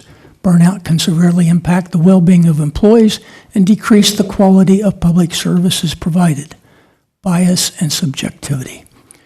Pay-for-performance systems rely heavily on performance evaluations, which can be subjective and prone to bias. Managers and supervisors may have personal biases that affect their assessment of employees' performance. This subjectivity can lead to perceived and actual unfairness, reducing morale and trust within the organization. In public service, where fairness and equity are crucial, such biases can be particularly damaging. Increased employee costs. Implementing a pay-for-performance system can increase employee costs in several ways. Developing reliable performance metrics, training managers to conduct fair evaluations, and continuously monitoring and adjusting the system requiring significant resources. Additionally, the potential for increased turnover due to stress and burnout can lead to higher recruitment and training costs for new employees. These increased costs may outweigh the intended financial benefits of the pay-performance system. Rigidity of the system. Pay-for-performance systems can be overly rigid, making it difficult to adapt to changing circumstances and needs within public service organizations. Performance metrics are often set in advance and may not account for unforeseen challenges or shifts in priorities. This rigidity can stifle innovation and responsiveness as employees focus on meeting predefined targets rather than adapting to new situations or improving processes. In dynamic environments such as a municipal utility district facing sudden infrastructure crisis, the inability to quickly adjust goals and metrics can significantly hinder effectiveness. Here's your conclusion. While pay-for-performance aims to align public servants' efforts with organizational goals, its drawbacks are significant. Issues of fairness, the negative impact on teamwork, the encouragement of unethical behavior, a focus on short-term goals, a focus on quantity over quality, and increasing stress and burnout, bias and subjectivity, increased employee costs, and the rigidity of the system all pose serious challenges. Public service organizations such as municipal utility districts considering pay-for-performance systems must carefully weigh these cons against the potential benefits and explore alternate approaches to employee motivation and compensation that promote long-term success and positive workplace culture. Needless to say, I object. Can I ask a comment? Could you Can I comment? tell me the author of that? Yeah, Yeah, I said AI. artificial intelligence. yeah. That's, Yeah, no, wait, let me make a comment. yeah. I'd like to know the author. Hang on a second. Alan, Created it. you've got how many employees in total? 13. Currently, we have 13. Right. You got 3 of them sitting in this room beside yourself. Okay. I want to ask the 3 of you personally, in your own pay, would you prefer a stepped program where you all get the exact same thing, or would you like to be measured I on don't your think own we can- performance? You can't do that, Jim. I don't think that's, I think that might be a ethical. gray line with the bylaws. Okay. That needs to go through I Alan. respect whoever wrote that, but I totally disagree with a lot of it. Why would they have bonuses Artificial or, intelligence, I know, and military, they give increases, in raises and things like that. So I just respectfully disagree with a lot of that. I do agree with some of it. Tell me about the military some more. You were in the military. Tell me So what- tell if you're tell doing me. if you're doing a good job, you get rewarded by going to the next class up, whether it be enlisted like E1 through E5 or something like that. You're saying that, a person would sabotage the You- work they're doing because they got an unfair, I don't agree with Your that. records meet a promotion board. Excuse me? Your records meet a promotion board You take based a on test to see if you evaluation. pass No, the test. The no, record is performance. In enlisted, It's- you have to take a test to go up to the next grade. I was in the Navy, I know, Okay. okay? But still, your performance, when you get evaluated, if you're like an E5, it's on a 4050 scale. I don't know what it is now, it's been 40 years, but anyway, that's the reason why you do evaluations and performances, because then you can break it out. Okay, I have a star person that's willing to do whatever I ask. Then you have a person that just sits on the stool and meets minimum. And what you were mentioning, we have a small group of people, and shame on the supervisor or manager if they let a person drag their butt where someone else is doing more, tickets or whatever they're doing. So some of it I agree with, and it's my personal opinion, Okay. and a lot of it I don't agree with. So we have three of them again. We have 5, 4, and 8. So we can do the 8 first, we'll do the 5, and we'll do the 4, okay? And everyone in favor of the 8%, show of hands. Okay, 1. Everyone in favor, Kevin, I want to make one comment. Are we doing a motion? we're just seeing which one, and then, we can do a motion on each one. No, I don't think Kevin's doing a motion on each one. I think he's I'm just seeing how he's many. canvas. presiding over the way he canvassing. wants to gather the information as the president. Exactly. Canvassing. Okay, And I just want to make a comment. I think Bill made some really good points, I really do, in the analogy you used. But if we're in the 75% range, I think 8 drives us to 84%. No, it keeps you at the 75% range. Because okay, the train's moving down You have the anything track, else? it keeps you at the 75% range. okay. Everyone that wants 5, show of hands. Okay, we got 1. Everyone, and so 4 is the last one. So I'll just make a motion that we do a 4% increase, and we direct Alan to disperse it the way he wants. If he wants to drill down to the supervisors and let them break it out, that's fine, but I want Alan to have that decision. And that's my motion. 4%, let Alan take the 4% bucket for each department, and they have that money to pass out. Some people make it 2, some people make it 6, and so on. So 4% managed by the district manager.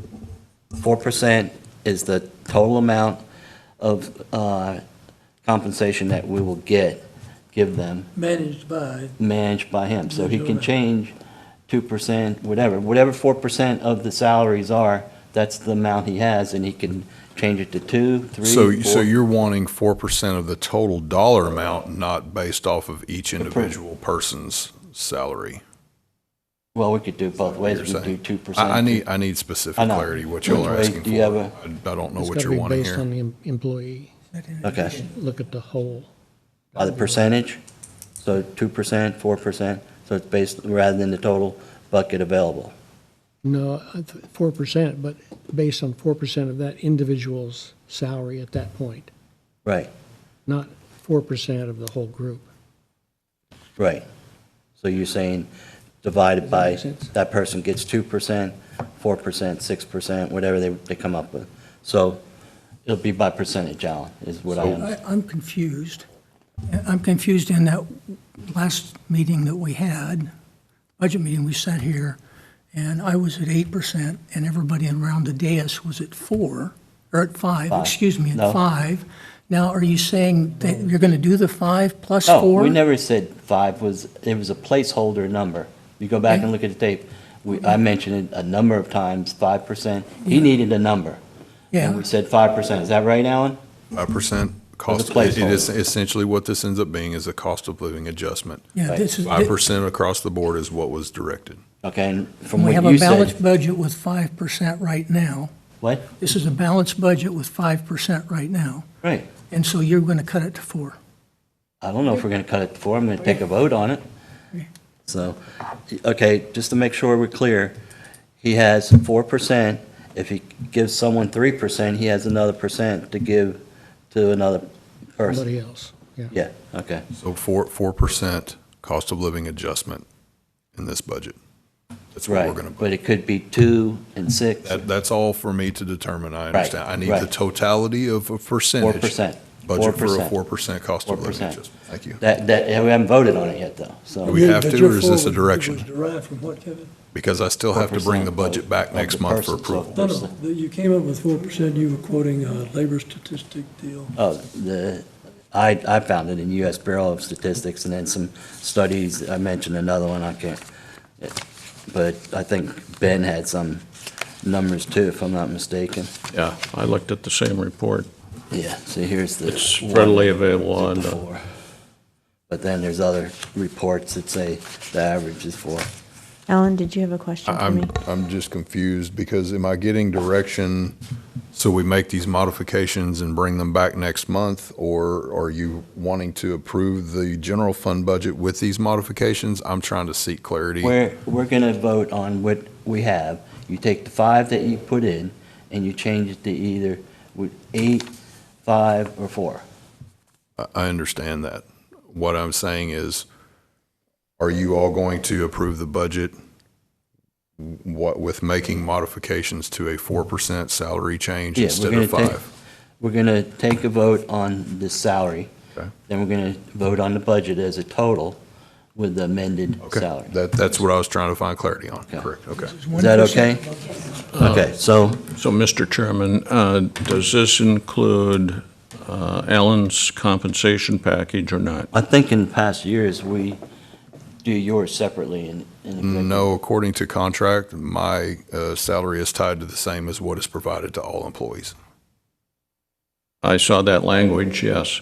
So- And I don't know what his total compensation package looks like, so I'm not going to vote for this.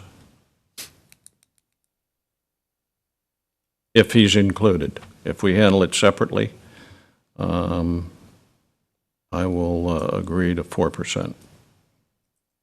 Can we break that out? I don't know what Alan's contract says. It sounds to me like he will get the 4% with the way that you've structured the proposed motion at this point. I don't know how that works, Pam, because he's the one that Kevin would say has the pot of gold and he determines who gets what. So does he give himself 8%? No. I mean, well, I don't know. No, absolutely not. So, again, the language of the contract that's in place that was provided to me when I was hired on, it includes the cost of living adjustment to the general manager's pay at the same time as budget as all other staff. And since you're agreeing to a 4% on that point, I believe under his contract, he will get 4%. He won't adjust it up or down. Correct. He would get the 4%. I don't adjust mine arbitrarily. I only adjust it if the board agrees to that, and I've made that very clear every single evaluation I've had, that everybody understands what that percentage increase is. Yeah, that's the way the language reads, and it's Does anyone have a understood by copy me of at it? least. Do you have a copy of your contract? I sent it out. I don't have it available. Pam, you have it on the flash drive I gave you? My computer's not compatible with this. Mr. Chairman, I'll reconsider and I'll vote 4% Okay, for the budget. let's take a vote. Okay, someone has to make a motion first. Do I have any motion? Okay, I'll make a motion that we do a 4% increase and direct Alan to slice and dice it up the way he feels fit. Is that okay? That's the motion. Do I have a second? Second. Okay, I have a second by Vice President Brewster. All in favor, show of hands. Okay, I have Secretary Treasurer Doug Harper, VP Ben Brewster, myself, and Director Thomas, all opposed. I have Director Rose opposing, so 4%. Do you have a good understanding with all that mix up? I understand, but are we going to make another motion to Yeah, approve we're the going budget? to do it right now. Okay. Okay? You're kind of rushing me there, okay? I'm just trying to I get know, clarity. you're putting This is- pressure on me. I'm kind of stressed out now. Okay, so we're still with 5, correct? and we're voting on the MUD, wastewater, water, and the general fund budget. Is that correct, Alan? The general fund budget, Okay. correct? And I make a motion that we approve this with the amended 4% increase for salaries and stuff. Second. Does everybody understand? You second, Director Thomas second. Everybody understand? Any discussion? I will oppose it because it results in a pay decrease to the employees. Duly noted. Thanks for explaining it. Okay, all in favor of the budget on all three departments with the amended change for the 4%? Show of hands. Okay, we have Secretary Treasurer Harper, Vice President Brewster, myself, and Director Thomas, all opposed. We have Director Rose opposing. Thank God that's over. Okay, so that was 5. Now we're going to go to 6, consider an act regarding tax rates for 2024 tax year, approved tax rate. Do you want to come back for this one because you have to change some numbers, or? No, the tax rate will not change. Okay, perfect. Okay, so consider an act regarding tax rates for 2024 tax year. A, approve proposed tax rate for 2024 tax year. And B, schedule, date, and authorized publication of notification for hearing regarding adoption of final tax rates for 2024. Yeah, part of. Okay, I have a motion. okay, I move to adopt a proposed tax rate of 0.06250 per $100 of assessed valuation for the 2024 tax year, and to authorize staff to proceed with the publication of a notice of a public hearing regarding the adoption of the final tax rates for the 2024 tax year to be conducted on September 18th, 2024. okay, does everybody understand that? And thank you for putting the tax rate number on there. I was hoping you were going to do a motion. Everybody understand that? This is which one's right here on the page. Excuse me? It's the number right here on the page. Yeah. I second Bill's motion. Okay, you second? Yeah. Okay, I have a motion by Director Rose, second by Director Thomas. Everybody know what we're voting on, tax rate? Okay, show of hands, all in favor? Unanimous. Thank you very much. I was hoping you were going to make that motion, Bill. You always put the numbers in there. Okay, 7, consider an act to adopt order number 2024-0821, amending the affluent rate and setting an effective date of October 1st, 2024. And this goes back to Chris's presentation on the affluent and the increase. I think he said 10%, correct? Yes. Okay, so the rate, I don't have my computer up, but it should say 10%, right? So I'll entertain a motion on that. I move to adopt order number 2024-0821, amending the affluent rate and setting an effective date of October 1st, 2024. Okay, we have a motion by Director Rose. Do I have a second? Doug, did I hear you? Did he say 10%? Yes. Okay. It's in the I'll second. order. I thought I heard your voice. Second. Okay, so we have a motion by Director Rose, a second by Secretary Treasurer Harper. Any further discussion on this one?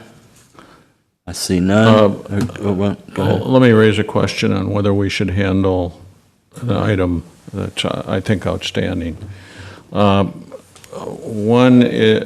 we amended and passed the drought management agreement several months ago. In that agreement, I think Section 5, it describes the penalties for in Stage 2 and 3 for golf courses not being able to water the fairways, the roughs, and it assumes wrongly that this is potable water. We need to bring that management item back, I think, and redline it and correct it, because the penalties are severe. Now, there is a waiver capability, that would be easy to pursue, and the general manager gets a lot of power in stage 2 and 3 for waiving certain consumers or customers. But the document is in error in that it assumes the golf course is using potable water. I don't know if you want to bring that up at some other point, or whether it's correct for... That would be another agenda item to address that contract. Bill? I think, if I can, and I don't want to vary too far because of the postings, that document, I believe, is basically copied from Fort Worth because we get our water from them, and they set that policy. That's correct. Because we do purchase water, we have to align and follow along with theirs. So Fluent has to follow the no watering? No, they're, right, the effluent wouldn't be included as part of this. No. Correct. But that's what he's saying. But it's reading as though the golf course is using potable water. You have to look at the document to understand that. It sounds like we need to just put an exception unless the water is effluent. So it sounds like, Isn't that a separate item to this agenda? Yeah, that's what I just said. It's going And to be I another think, did we 10. have, Bill Rose moved, was there a second? I didn't hear that. Yeah, Jim Thomas. Okay, thank you. Was Yeah, Doug. but, I mean, that's going to be another agenda, so future agenda, you might want to put that on. drunk contingency Okay, Or plan. you got that's that? all I was asking, Or you if got this was that? the appropriate time to bring that up, because Yeah. there is an error.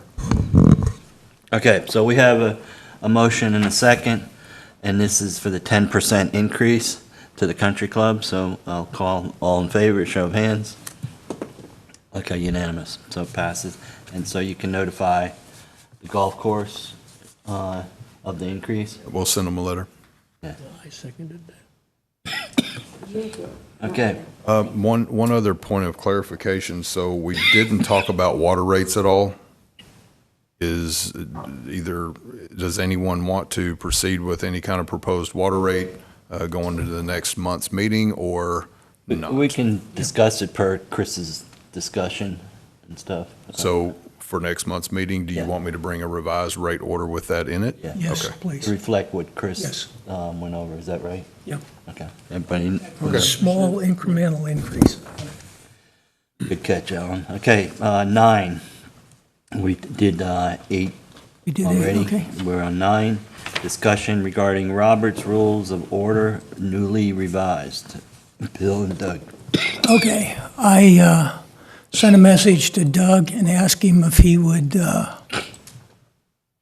co-sponsor this on the agenda with me, and he Agreed. politely agreed. So, what created this? And I don't want to get into people as much as I can avoid it. What created this was a motion back in June that we had, that was made, and there's a lot of expertise sitting at this dais for Robert's Rules of Order. I mean, the guy to my right's been doing it for 35 years, so he's seen a lot of meetings. So, in this particular one, I was surprised at, as I looked at it, at the number of things that seemed to fall out of one particular motion. Now, I have my ROR here, and actually it's the older version. I'm not going to read it all to you tonight. Thank God. 704 pages. Okay, so anyway, the things that transpired. First, we start off with a motion, and it started off with, I'm going to make a motion, and then we started had a talk about the motion, followed by basically a because, and we went into what I thought was discussion at the time on the motion. Stopped, and I asked about, what's the motion? And the comment was, well, that is the motion. So now I had this long dissertation that was the motion as I understood it. The fire chief then asked to speak. And he just briefly started asking to speak when Council said, you need a second. Yep. Well, discussion continued, and council again said, you need a second to continue the discussion. I hate to interrupt, but you need a second. So we get the second. So at this point, I'm confused over the motion because, to my mind, the motion had discussion in it, and if I was going to vote on a motion, I might agree with part of the motion, but I might not agree with the premise that got the motion to where it was at. So anyway, making motions in here Okay, says, go ahead. before you get started on that, you know that we don't go specifically by the Robert's rules. We can use it as a guideline. Okay. Is that right, Alan, or Pam? The I think bylaws, in our ethics or something. it's in the bylaws. It says we use Robert's Rules of Order, except we will do discussions. We can do discussions first. That's the exception to Robert's Rules of Order. That's the bylaws. Those were adopted in 2016 when you were president, and we operated under them in 2017. The MUD has always operated generally under that system. Probably the. So just help me, Bill, Yeah, what are just- you suggesting? Well, it's just education. Oh, I'm not okay. trying to change anything. It's just a re-education. Well, no, I mean, if we are processing discussions like we should not do, then we need to understand that, so Okay. we do it the right way. Okay, yeah, okay. So the point is when you make a motion, it says, I move the adoption, I move something like that. So so you've started the motion. So after you started the motion, Dick Sanders had this great thing. He said, I move, and he'd make his motion. He says, if I get a second, I'll discuss it. Always thought that was a great, okay, so you get to discussion. Okay, so we get that little one squared away. And then the other thing it was what I called a negative motion. What, Bill? A negative motion. A negative motion is one where you say, I move that we don't do this. And I went, wait a minute, in my mind, that's not what I ordinarily see. So negative motions, a motion whose only effect is to propose that the assembly refrain from doing something should not be offered if the same result can be accomplished by applying no motion at all. It is correct, for example, to move that no response be made to a request for a contribution to a fund, or that it is incorrect. Let me rephrase that. It is incorrect, for example, to move that no response be made to a request for a contribution to a fund, or that our delegates be given no instructions unless some purpose would be served by adoption of such motion. This could be the case, for example, if the membership of an organization wishes to make certain that a subordinate body, such as its executive board, will not take such action at a later date. Have we had a negative motion? We did on the 6th. Wait a minute, you were not here. You missed it. Okay. There you go. You're out. Okay, so we had the motion, and then the next thing that occurred is we had the discussion. Let's see. The motion got seconded, so now we're in, we have a motion. And then there was a rephrasing of the motion, because originally it said one thing, and then we said, okay, we're also going to request additional information. Well, I didn't know whether that was in the motion or not originally, because I thought it was just to do this one thing and not request additional motion. So if you're going to change, the easy way to do this, if you're going to change something at the end or in the discussion, if you decide to go, okay, I want to change this, the maker of the motion wants to change it, go to the second and ask the second if he agrees. The problem there is the motion, as soon as it goes to discussion, belongs to the board. And so you can do that, but you also have to look at the rest of the board and say, do you all agree? Because if one person objects, you've got to go a different route on it. So you make an amendment to do it. That's the easy way around that. Or if it's something lengthy, make a substitute motion.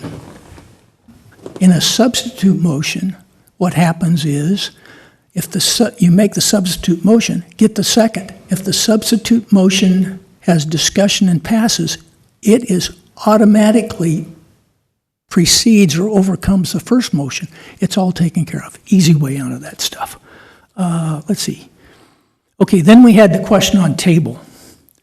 Laying it on, we're going to lay it on, the proper terminology is going to table it. Okay, so Director Brewster in this discussion said, I want to table it. That was in the discussion. The decision was, no, don't get to table it. So what's it say about laying, okay, so laying on the table, and this is long, but I'm going to paraphrase it, can be applied to main motions with any other subsidiary motions that may be pending, can be thus applied to orders of the day or questions of privilege. Long story short is, as soon as it goes to discussion, you can move to table it. Okay? Now, how long can you then table something? Table's supposed to come up the next meeting. No, no, when I say how long can you let me rephrase what I'm saying. If you've made a motion and you're going to table, you're in discussion, okay, I can table it in discussion. Okay, we've started voting. Can I table it then? The answer is yes. And it's yes because, let me see. Laying the pending questions on the table after debate has been closed. If debate has been closed by ordering the previous question or by the expiration of time to which debate is limited, then up until the moment of taking the last vote under the order, the question still before the assembly can be laid on the table. What that means is we take a vote. All in favor. Three of the board directors say yay, and somebody says, I move to lay this on the table. The table motion has to be covered before the vote can continue. Okay? And there's no discussion. A table does not Yeah, allow discussion. Yeah, exactly. Yeah. Yeah. But anyway, that's the lesson for tonight. It is, there's a culture among governing bodies to use the word table when they really mean postpone. Exactly. Bill's correct. If you lay something on the table, then in order to ever have it come up again, then you have to have a motion to take it off of the table, bring it back before the body. Yeah. Mostly governmental bodies are flexible with that concept, but the words, if you're going to follow the strict guidelines of Robert's rules, then it would be to lay on the table, and then later you'd take it off the table, and both of those would be separate motions and votes. Yeah. Or what usually a board means is they want to postpone it to a date certain. Yeah. And State the date. exactly what you said. The motion, meaning the table, is commonly misused in ordinary assemblies in place of the motion to postpone indefinitely or to postpone to a certain time or other motions. Particularly in such misuses, it's known as a motion to table. Yeah. You know, So- if you listen to Bill's motions, they are very precise. You know, and I know he's doing it, against the guidelines. I think the point is we just, I don't want to get into the fold of we are creating a monster where a monster doesn't exist. But we obviously need to make sure that we are executing things in the proper manner. Yeah, I can tell you, it's a short war story. I was at a large meeting of my other organization. There was a parliamentarian. They were going through, going to adopt bylaws. And we were in this discussion. I had some issues. It was new stuff, and I had some issues with it and was talking with him. And he started to go down the parliamentary course, and I explained to him that I was a member of the town council. I kind of had some feeling for Robert's Rules of Order, and I suggested that we not chase that path and that we have a good discussion. Well, And so, yeah, I understand. It's yeah, I mean, flexible. as Jim stated, Jim's been on here longer than anybody around, but we try and have an open meeting, relaxed. Yes, we do have to follow like, motions, seconds, and the vote, but in the past, we've had discussion before the motions. We can do that. What? We can do that. That's I the know, exception that's in what I'm saying. bylaws. But Yeah. in 5.03, what I was referring to before, conduct of the meeting, the board shall generally Yeah. use Robert's rules or order newly revised as guidelines, generally. Yeah. Now, you can wordsmith or whatever you want it defined generally as, but we don't have to be specific. I think the town actually follows it, and you listen to their meetings, they don't follow that, correct? Well, the part of the reason that generally is in there is the sentence after it, which says it's got the exception. And so you can't say that you follow Robert's Rules of Order and then turn around and have exceptions. So you say Yeah. generally we'll Says follow. revised as guidelines for meeting procedures Yeah. and votes with the exception Yeah. that discussion may occur prior to a motion Yeah. being made, and that's what you just Yeah. said earlier. So anyway, I just wanted to highlight those things so that when we, if they come So up whose again. hands do we slap? Mine, No, Ben? no, nobody's, No. nobody's. My birthday's next month, so do I Hey, take that okay. away, or? Hey, I showed you the thick one. Here's the rest of the war story. A long time ago in a faraway place, I became the president of the church council, and a very nice lady, Joyce Kincannon, gave me this copy, all 15 pages of Robert's Rules of Order in large print, and said, I think you'll probably need to use this. Yeah. And so you You you put don't that need- right next to your charter, home charter. Yeah, no, right? I use that occasionally. Yeah. That thing is tough. Yeah. I mean, if you pick that, that'll put you to sleep in a second, in a nanosecond. It's only good for, as far as I'm concerned, reference. I would never go to that and try to learn it. Kevin, I'd like to finish this by saying, Yeah. in all of my years, I don't think I've ever been in a situation where the board deliberately, intentionally violated Robert's Rules of No. Order. We've always and- tried to Yeah. manage ourselves properly. And I we think have for the most counsel, part, we have I mean, legal counsel to keep us honest, I so. mean, there may be a hiccup in the meeting I didn't attend, but I mean, it's not If you'd have been here, we wouldn't have done it's it. not life-threatening. Yeah, no, it makes a meeting run smoother is what it does. I'd like to note that I can recall Lori keeping us on the rails on several occasions where we got off into amendments and, we needed to focus.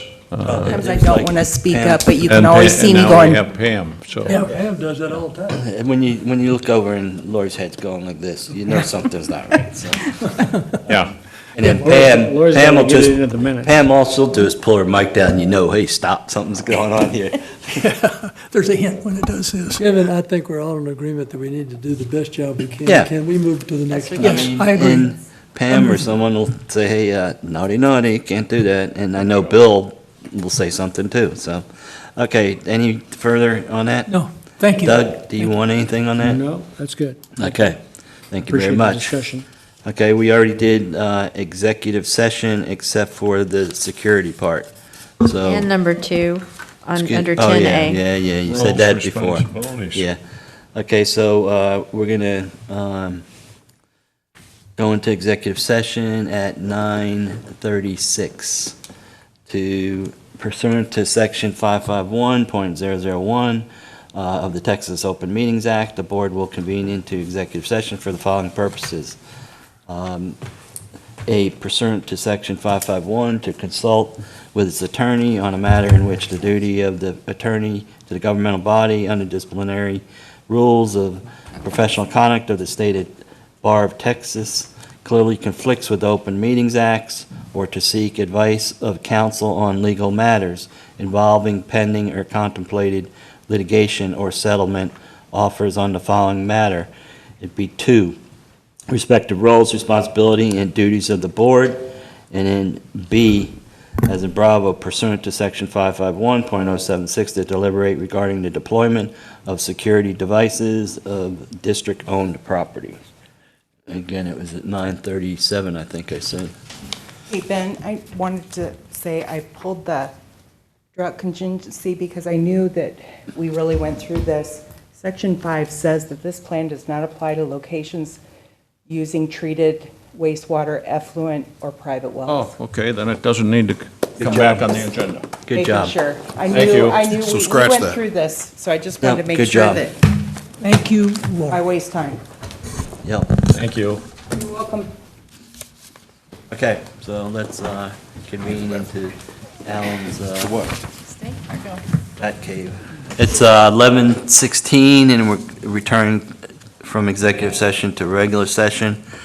In executive session, we addressed agenda item 10A2, and there is no action on that item. And we also discussed 10B regarding the deployment of security devices on district-owned property. Do I have any motion on that? Yes, I move that the general manager take those actions discussed in executive session concerning security on the district-owned property. Okay, I'll second that. Any further discussion? I see none. All in favor of the direction? Unanimous. Alan, you understand that? Got it. Okay. Moving on to agenda item number 11. Items for future agenda. We identified a few of them. I think Ben still wants to see that one. I would like to have staff take a look at that agreement and read it. I think it's section 5. Read it and see if it's confusing, because it talks about golf courses being under control of stage 1, 2, and 3, and there's severe restrictions. And we only have 2 golf courses in town, so it's not another golf course that's using potable water. It's the golf course that's using recycled. If I can interrupt, that's a discussion. You want to put what's that? Drought contingency You want to put the drought contingency plan on the next agenda for discussion and action. Yes, thank you. Well, I was Just going to give him the option of reviewing it, and if it's not confusing, we pull can't it. give. But this is a board action, so we're still in session. Yeah. Sorry, Yeah. Okay. I jumped off the rails. Anybody else have anything? We already have the rate order update we're going to bring back as part of the normal budget process with approvals next month. Okay. And we will have lots of motions next month, because I would like something additional. This is the bonus round? Pardon me? You're in the bonus round now? Yeah, bonus round. Okay. It was a surprise to me that M3 is our IT person or function. I'd like a review of what they do. And we're spending a lot of money on hardware, software, and consulting services that relate to IT. And I would like to see some kind of a summary of that. I can identify 3 areas in the budget that add up to $300,000, and they're filled with hardware, software, and services. And I'd like to understand what our goals, what we're doing with IT in the next fiscal period, or currently. For FY Can you '25. summarize that? Yeah. So we can I'll have them come in and address that. I just see no review- reason why they can't. They're the experts. come in and tell us what you want. Review IT functions or services? Yep. I've got it, hardware, software, and services for this Yeah. next fiscal year. That's fine. Good show. Okay. Doug, you have anything else? No, sir. Okay. Ben, you don't have anything else? Nope. Bill? I've had too much to Nothing? say Okay. tonight already. So it is now 11:20 and, agenda 12, next regular meeting is September 18th, 6:30. Anyone have any issues with that?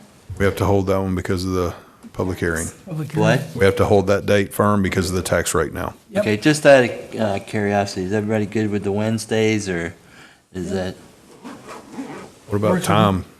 Are you all You good okay with with the same Wednesdays? time? the current time meetings? Okay. I don't have any problem. So, okay, so September 18th, 2024, and we will adjourn at 11:21.